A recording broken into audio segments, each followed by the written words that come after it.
What you need to do first is make sure the chimney is in safe repair. Any loose bricks will need to be removed, inspected, and if okay, remortared. Do this days before you attempt to install the clay liner. Measure the dimensions of the chimney that will have the liner installed and order or pick up the correct amount of liners. They run about $12 for each 2-foot section.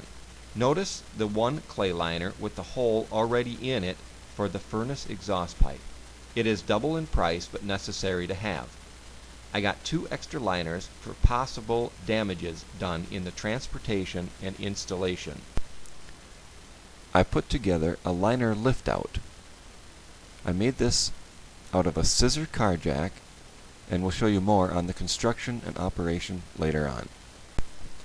We measured the height where the furnace will exhaust into the chimney in the basement and determined what size chimney stand to build. This was constructed from materials strong enough to support the liner. Here is what the stand looks like installed. This is needed to allow for the chimney sweeping and for proper alignment. Okay, so now you think you have all the materials and preparations done. We start out by placing several clay liners near the chimney. We attempted to lower the first clay liner in and found that the chimney is shaped slightly like an hourglass. This would not allow for the liners to be installed. We needed to enlarge the chimney a bit to allow for the diameter to slide in without jamming the liners inside. Our solution was to make a sort of brooch out of some material found around the shop. We used our pipes to lower the brooch in the chimney, chipping away excess mortar and brick. After several hours of working our way down to the bottom, we were able to get the liners to fit. This task took the longest time of the day. Okay, just got yourself a car jack here with some hoses. Those are from my kids' swimming pool. Swimming pool? Yeah. Okay. Yeah, they're probably not too happy about that, but it's okay. The good thing is you can put them back on there. They'll be fine. Now if you get a view of in the inside there, you just make sure that the pipe is in the center. You just put it in there.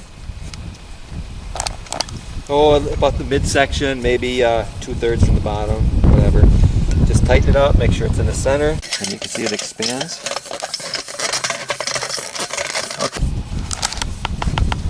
Tighten the jack up, make sure that you can't pull it out, you know, make sure it's nice and snug. Make sure that the right end is up. Okay, so basically you just move over to the chimney. Well, you just get ready, you have an assistant ready so you can add pipes on when you need them. So we need a car and a swimming pool to make a chimney work. Just pick it up, lower the section in, add the pipe when you need them. You got some lynch pins or something here. I see the pins. Point to the pin. That connects one pipe to another? Yep. Here you see the hole in the chimney where the furnace exhaust enters, and the clay liner is lined up perfectly. Here's a view of the chimney liners in the chimney from the top.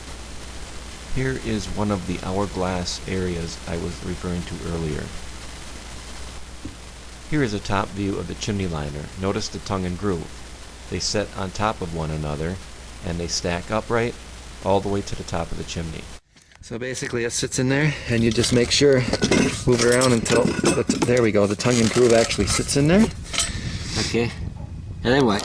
And then what you can do is... Release it. I got a close up here. Okay, here we go. We'll just release it. It's a car jack in there, right? Yeah, that's a car jack. And it's got a rubber hose screwed to the car jack.